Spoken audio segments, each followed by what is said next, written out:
रात के करीब 11 बजे थे। हल्की ठंड थी और चारों तरफ सन्नाटा। रवि और अमन एक छोटे से गांव में पहुंचे। उन्हें एक रात रुकने के लिए जगह चाहिए थी। गांव में सिर्फ एक पुरानी कोठरी खाली थी। लोगों ने साफ मना कर दिया, वहां मत जाओ, वहां रात के बाद कोई नहीं रहता। अमन हंस पड़ा, अरे भैया, भूत वूत कुछ नहीं होता। रवि को थोड़ा अजीब लगा, लेकिन मजबूरी थी। कोठरी का दरवाजा खोलते ही सीलन और सड़े फूलों की बदबू आई। अंदर सिर्फ 2 कमरे थे, दीवारों पर काले हाथों जैसे निशान। अमन बोला, ये निशान पेंट के होंगे। तभी ठक ठक ठक ऊपर की छत से किसी के चलने की आवाज आई। रवि फुसफुसाया, यहाँ ऊपर तो कोई कमरा ही नहीं है। रात के 1 बजे अमन को प्यास लगी। जैसे ही वो उठा, उसने देखा रवि खड़ा है, पीठ उसकी तरफ। अमन बोला, रवि? कोई जवाब नहीं। जब अमन पास गया तो रवि अचानक गायब हो गया।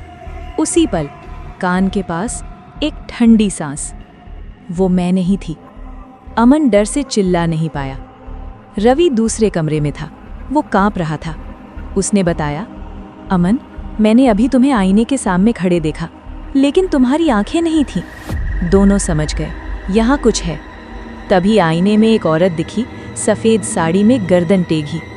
आईने पर उंगली से लिखा, एक जाएगा, एक रहेगा। अचानक पूरी कोठरी में पुराने रोने की आवाज गूंजने लगी। औरत की आवाज, मैं सरिता हूं, मुझे यहीं जिंदा जलाया गया था। उसकी आवाज में दर्द था और गुस्सा भी। वो बोली, हर बार 2 लोग आते हैं, एक मेरी जगह लेता है। दरवाजे अपने आप बंद हो गए, खिड़कियों से खून टपकने लगा।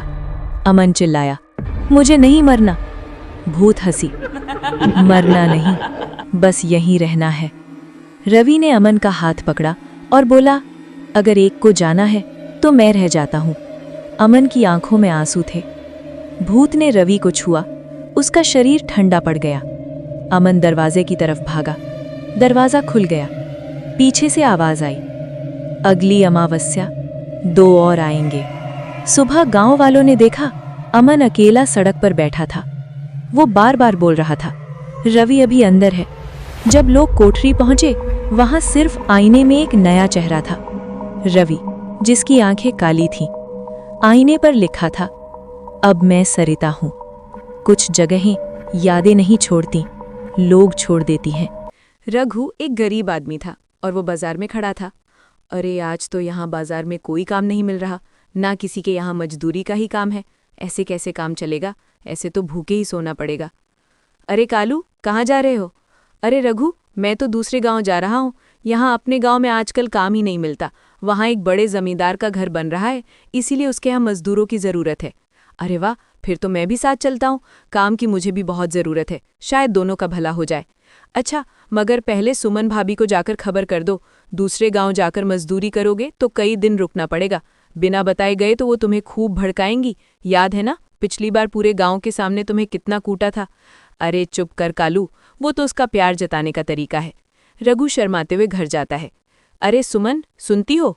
हाँ, कान है तो सुनूंगी ही। कहिए, क्या हुआ? वो बाजार में काम नहीं मिल रहा। कालू कह रहा था दूसरे गांव में मजदूरी है, मुझे कुछ दिन वहां रुकना पड़ेगा। ठीक है, मगर जल्दी लौट आना, और किसी औरत की तरफ आंख उठाकर भी मत देखना। रघु थोड़ा सामान बांधकर निकल पड़ता है। रास्ते में खुद से बातें करते करते रात हो जाती है। तभी उसकी नज़र एक छोटे से खेत पर पड़ती है, जहाँ कुछ चमकता हुआ दिखाई दे रहा था। वो पास जाकर देखता है तो चमकते हुए बैंगन देखकर हैरान रह जाता है। उसे नहीं पता था कि ये खेत एक डरावनी चुड़ैल रक्तबेला का था। अचानक रक्तबेला प्रकट होती है। मेरे खेत के बैंगन चुराने आया है, आज तुझे जिंदा नहीं छोड़ूंगी। रघु गिड़गिड़ाता रहता है, लेकिन रक्तबेला उसे पकड़कर अपने साथ ले जाती है। कई दिन बीत जाते हैं, रघु घर नहीं लौटता। सुमन परेशान होकर बाजार जाती है। वहीं उसकी मुलाकात कालू से होती है। अरे भाभी, मैं तो कल ही दूसरे गांव से लौट आया। क्या?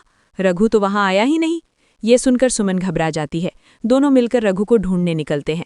रात में वे उसी चमकते बैंगनों वाले खेत तक पहुंच जाते हैं। लालच में आकर कालू बैंगन तोड़ने लगता है।